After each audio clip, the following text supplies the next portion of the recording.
রাত্রি 12টা থেকে 12:30 নাগাদ যেমনটা জানা যাচ্ছে এই নির্যাতিতা তিনি আরো কয়েকজন সহকর্মীর সঙ্গে তারা কিন্তু একসঙ্গে সেমিনার রুমে একটি অনলাইন খাবার অর্ডার করে এবং অর্ডার করে তারা খাওয়া দাওয়া করে এবং তারপর খাওয়া দাওয়া করার পরবর্তীকালে তারা কিন্তু সেই দিন অলিম্পিকের যে ম্যাচ চলছিল সেই ম্যাচও তারা দেখে। এর পরবর্তীকালে যখন ঘুমিয়ে পড়ে গভীর ঘুমের মধ্যেই এই তরুণীকে ধর্ষণ করা হয় এবং কি তাকে খুন করা হয়, তেমনটাই কিন্তু উঠে এসেছে তদন্তকারীদের কাছে। কিভাবে গ্রেপ্তার হলো বা কিভাবে গোটা ঘটনা কিনারা হলো সেই বিষয়ে যেটা জানতে পারছি আমরা, যে ওই দিন রাত্রেবেলা 12টা থেকে 12:30 নাগাদ খাওয়া দাওয়া করার পর কথাবার্তা বলার পর সেমিনার রুমে এই নির্যাতিতা তিনি ঘুমিয়ে পড়েন এবং ঘুমানোর সময় একটা লাল রঙের একটা চাদর গায়ে চাপা দিয়ে তিনি ঘুমিয়ে পড়েন। এর পরবর্তীকালে রাত্রি 3টে নাগাদ আর যেমনটা জানা যাচ্ছে যে একজন জুনিয়র চিকিৎসক তিনি যান ওই সেমিনার রুমে একজন রোগীর কিছু সমস্যা হচ্ছিল সেই বিষয়ে কথা বলার জন্য। তখন দেখেন যে ঘুমন্ত অবস্থায় রয়েছে, এমনকি নির্যাতিতার সঙ্গে কথা পর্যন্ত বলেন। এই পরবর্তীকালে কিন্তু গোটা বিষয় পুলিশ মনে করছে সেটা হচ্ছে তারপর তারা এই 3টে অবধি যে কোনো ঘটনা ঘটেনি সেই বিষয়ে তারা নিশ্চিত হয়ে যায়। এর পরবর্তীকালে যে জানতে পারেন যে ময়নাতদন্তকারী চিকিৎসকের সঙ্গে কথা বলে কখন খুনের ঘটনাটি ঘটেছে, সেই মতো 3টে পর্যন্ত যখন জানতে পারেন যে খুনের কোনো ঘটনা ঘটেনি বা কোন রকম ঘটনা ঘটেনি, সবই স্বাভাবিক ছিল। তারপর 3টের পর থেকে যখন সিসি ক্যামেরার ফুটেজ পুলিশ খতিয়ে দেখতে শুরু করে, এইখানে যে 4তলা যে জায়গা এই সেমিনার হলটা রয়েছে সেখানে 2টো এন্ট্রি পয়েন্ট রয়েছে, একটা পিছন দিকে এবং একটা সামনের দিকে। পিছন দিকের যে গেট সেই গেটটা রাত্রিবেলা বন্ধ থাকে, সামনের দিকের যে গেট রয়েছে লিফট থেকে বেরিয়েই করিডোর রয়েছে, সেই করিডোরের সামনে একটা সিসি ক্যামেরা লাগানো রয়েছে। সেই সিসি ক্যামেরাতে দেখা যায় যে কে কে ভেতরে ঢুকছে বা বেরোচ্ছে সেই সম্পর্কিত বিষয়। এক্ষেত্রে প্রায় যেহেতু রাত্রিবেলা গভীর রাত্রে খুব বেশি লোককে দেখা যায়নি, প্রায় 4-5 জনকে দেখা যায় এবং সেই 4-5 জনকে যখন পুলিশ জিজ্ঞাসাবাদ করার পর তারা জানায় যে তারা কি জন্য এসেছিল বা সে তাদের কাছে সদুত্তর পায়। কিন্তু তখনই দেখা যায় সঞ্জয় রায়কে এবং সঞ্জয়কে ঢুকতে দেখা যায় এবং সঞ্জয়ের সম্পর্কে তোমায় বলবো তিনি কলকাতা পুলিশেরই অধীনে কাজ করে, তিনি যে একজন সিভিক ভলেন্টিয়ার। আবারও বলবো তিনি একজন সিভিক ভলেন্টিয়ার এবং তাকেই কিন্তু গ্রেপ্তার করা হয়েছে। সঞ্জয়কে এর পরবর্তীকালে দেখা যায় এবং তারপর সঞ্জয়কে যখন জিজ্ঞাসাবাদ করে সঞ্জয় কিন্তু কোনো রকম ভাবে কোনো সদুত্তর দিতে পারেনি। এর পাশাপাশি ভিকটিম অর্থাৎ নির্যাতিতা তার দেহের পাশে একটা ব্লুটুথ নেকব্যান্ড হেডফোন পাওয়া যায় এবং সেই যে হেডফোনটি পাওয়া যায় সেই হেডফোনটি কার সেই নিয়ে যখন জিজ্ঞাসাবাদ করা হয় তখন নির্যাতিতা হেডফোন না এই বিষয়ে স্পষ্ট হয়। এর পরবর্তীকালে যখন সিসিটিভি দেখতে শুরু করেন তদন্তকারীরা, সেই সিসিটিভিতে দেখা যায় সঞ্জয়ের গলায় একটা হোয়াইট কালারের এইরকম হেডফোন রয়েছে। তিনি যখন সিসি ক্যামেরায় দেখা যাচ্ছে প্রায় 3টের পর রাত 3টের পর দেখা যাচ্ছে যে এই হেডফোন গলায় পেঁচিয়ে সে কিন্তু ভেতরে প্রবেশ করছে এই সেমিনার যে হল রয়েছে সেখানে যাওয়ার জন্য জিটিএস মেডিসিন যে ডিপার্টমেন্ট তার ভেতরে। কিন্তু যখন বেরিয়ে আসছেন 4টে নাগাদ আনুমানিক, তখন কিন্তু দেখা যাচ্ছে সেই হেডফোনটি নেই। এখান থেকে পুলিশ একেবারে নিশ্চিত হয়ে যায় এই খুনের ঘটনার সঙ্গে কে যুক্ত রয়েছে। সঞ্জয়কে তারপরে বিভিন্ন টেকনিক্যাল অ্যানালিসিস করার পরে তাকে তাকে প্রথমে আটক করা হয়, তারপর সেই জিজ্ঞাসাবাদের মুখে পুলিশের কাছে কিন্তু গোটা বিষয় পুলিশ সত্যি জানতে পারছে, সেক্ষেত্রে ক্রাইমের কথাটা স্বীকার করেছে।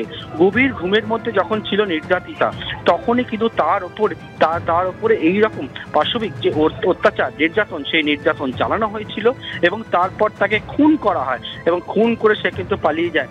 ইতিমধ্যে একাধিক তথ্য সামনে আসছে, সঙ্গে থাকো পার্থপ্রতিম। এবং এখনো পর্যন্ত যেটা জানা যাচ্ছে, নতুন যে তথ্য উঠে আসছে, কলকাতা পুলিশের অধীনেই কাজ করতো এই সঞ্জয় রায়, যিনি সিভিক ভলেন্টিয়ার বলে জানা যাচ্ছে। খুন এবং ধর্ষণের অভিযোগে গ্রেফতার করা হয়েছে সঞ্জয় রায়কে, যিনি সিভিক ভলেন্টিয়ার বলে জানা যাচ্ছে। গতকাল রাত 2:30টার পর থেকে যে সিসিটিভি ফুটেজ খতিয়ে দেখা হয়েছে সেখানে দেখা গিয়েছে দোতলা এবং 3তলার কাছে ঘোরাফেরা করতে এবং যে কয়েকজনকে দেখা গিয়েছিল তাদের জিজ্ঞাসাবাদ করে সদুত্তর মিললেও এই সঞ্জয় রায় তিনি কিন্তু সদুত্তর দিতে পারেননি। তিনি পুলিশকে প্রাথমিকভাবে জানিয়েছিলেন যে রোগীর পরিবারের সঙ্গে দেখা করতে তিনি গিয়েছিলেন, কিন্তু যখন এই বিষয়ে আরো জিজ্ঞাসাবাদ করা হয় তখনই প্রকৃত তথ্য সামনে আসে। তবে যে খবর আপনাদের জানাচ্ছি, যে ব্যক্তিকে গ্রেফতার করা হয়েছে অর্থাৎ সঞ্জয় রায়, তিনি কলকাতা পুলিশের অধীনে কর্মরত সিভিক ভলেন্টিয়ার বলে জানা যাচ্ছে। সঞ্জয় রায় তার এই পরিচয় সামনে আসছে, তিনি কলকাতা পুলিশের অধীনে কাজ করেন এবং একজন সিভিক ভলেন্টিয়ার বলে জানা গিয়েছে। আরো একবার কথা বলবো পার্থপ্রতিম ঘোষ আমাদের প্রথম থেকে রয়েছেন। পার্থপ্রতিম, এই সঞ্জয় রায় তার সম্পর্কে আর কি তথ্য পুলিশের হাতে? যান্ত্রিক কারণে যোগাযোগ বিচ্ছিন্ন হয়েছে, আরো একবার যোগাযোগের চেষ্টা করব। গ্রেফতার করা হলো সিভিক ভলেন্টিয়ার সঞ্জয় রায়কে।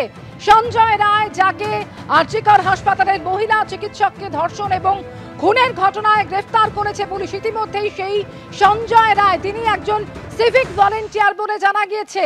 ছেঁড়া ব্লুটুথ হেডফোনের সূত্র ধরে তাকে গ্রেফতার করা হয়। ছেঁড়া হেডফোনে হাত করা, অর্থাৎ যে সিসিটিভি ফুটেজ খতিয়ে দেখা হয়েছে সেখানে এই সঞ্জয়কে দেখা গিয়েছে তার গলায় একটি ব্লুটুথ হেডফোন ছিল এবং ভোর 4টের পর যখন সিসিটিভি ফুটেজ খতিয়ে দেখা হয় তখন দেখা যায় সেটি আর তার গলায় নেই। আর এই জায়গা থেকে কিন্তু পুলিশ অনেকটা নিশ্চিত হয়। এই সঞ্জয় রায় সম্পর্কে এখনো পর্যন্ত যে নতুন তথ্য উঠে আসছে, তিনি সিভিক ভলেন্টিয়ার, অর্থাৎ কলকাতা পুলিশের অধীনে এই কাজ করতেন ধৃত এই সঞ্জয় রায়। আরো একবার যোগাযোগ করতে পেরেছি, পার্থ প্রতিম ঘোষ প্রতিনিধি রয়েছেন। পার্থ, তবে সঞ্জয় রায় তিনি কিন্তু একেবারে কলকাতা পুলিশের অধীনে কর্মরত সিভিক ভলেন্টিয়ার, এবং সিভিক ভলেন্টিয়ার হিসেবে সে কাজ করতো। এবং হাসপাতালের মধ্যে গত পরশুদিন রাত্রিবেলা হাসপাতালের মধ্যে কিন্তু সঞ্জয় রায় সে কিন্তু গিয়েছিল এবং যাওয়ার পরে হাসপাতালে বিভিন্ন জায়গায় সে থাকছিল, ঘোরাঘুরি করছিল এবং সেখান থেকে বেরিয়ে হাসপাতাল সংলগ্ন জায়গায় সেখানে কিন্তু সে নেশা করতে যায় বলে জানা যাচ্ছে। এবং সেই নেশা করার পরবর্তীকালে আবারও হাসপাতালে ফিরে আসে এবং হাসপাতালে ফিরে এসে রাত্রেবেলা, ভোর রাত্রে, ঠিক রাত্রে 3টের পর, আর সেক্ষেত্রে কিন্তু প্রায় 3টে থেকে 3:30 নাগাদ সিসি ক্যামেরা দেখা যাচ্ছে সিভিক ভলেন্টিয়ারকে। তাকে দেখা যাচ্ছে যে হাসপাতালে যে চেস্ট মেডিসিন ডিপার্টমেন্ট রয়েছে সেই ডিপার্টমেন্টের বাইরে লাগানো যে সিসি ক্যামেরা, সেই সিসি ক্যামেরা ফুটেজে দেখা যাচ্ছে সে কিন্তু ভেতরে প্রবেশ করছে এবং ঘুমন্ত অবস্থায় একেবারে এই চিকিৎসক পড়ুয়ার ওপর সে কিন্তু পাশবিক নির্যাতন চালায় বলে জানা যাচ্ছে। এবং তার পরবর্তীকালে সে নিজেকে বাঁচার জন্য সেক্ষেত্রে খুন করে এবং খুন করে বাইরে বেরিয়ে আসে। এবং এই সঞ্জয় সম্পর্কে যে তথ্য এখনো পর্যন্ত উঠে আসছে যে কলকাতা পুলিশের সিভিক ভলেন্টিয়ার কিন্তু একটি ওয়েলফেয়ার, সেই ওয়েলফেয়ারের আন্ডারে সে হচ্ছে, তার কাজ ছিল হচ্ছে হাসপাতালে যে সমস্ত রোগীরা ভর্তি থাকে তাদের সম্পর্কে খোঁজ খবর নেওয়া, সেই সম্পর্কে দেখা। এবং সেই জন্য কিন্তু আরজিকর হাসপাতালে সে কিন্তু যাতায়াত করত। এবং সেই ক্ষেত্রে যখন যাতায়াত করতো কিন্তু কোনো রকম ভাবে পুলিশ বলছে ভোর 4টে নাগাদ বা 3টের পরে যে রোগীর সম্পর্কে খোঁজ খবর নিতে যাওয়া কোনো কথা না।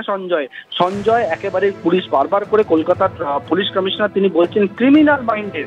এবং তার মোবাইল থেকেও বেশ কিছু এমন ভিডিও বা তথ্য পুলিশের কাছে উঠে এসছে সেখান থেকে মনে করা হচ্ছে যে একজন ক্রিমিনাল। এবং তার পরবর্তীকালে এই সিভিক ভলেন্টিয়ারকে গ্রেফতার করা হয়েছে এবং সিভিক ভলেন্টিয়ারের যোগসাজশ এই ঘটনায় স্পষ্ট হয়। পুলিশ জানাচ্ছে এখনো পর্যন্ত যে গোটা খুন এবং ধর্ষণের ঘটনাটি ঘটেছে সেই ঘটনায় কলকাতা পুলিশের কর্মরত সিভিক ভলেন্টিয়ার সঞ্জয় রায়, তার কিন্তু ইনভলভমেন্ট একেবারে স্পষ্ট হয়েছে। এবং ঘটনার পর পুলিশ কিন্তু গতকাল রাতভর এই তদন্ত চালায় এবং সেই তদন্ত চালাবার পর এই সঞ্জয় রায়কে গ্রেফতার করেছে এবং তাকে আজকে আদালতে পেশ করছে পুলিশ।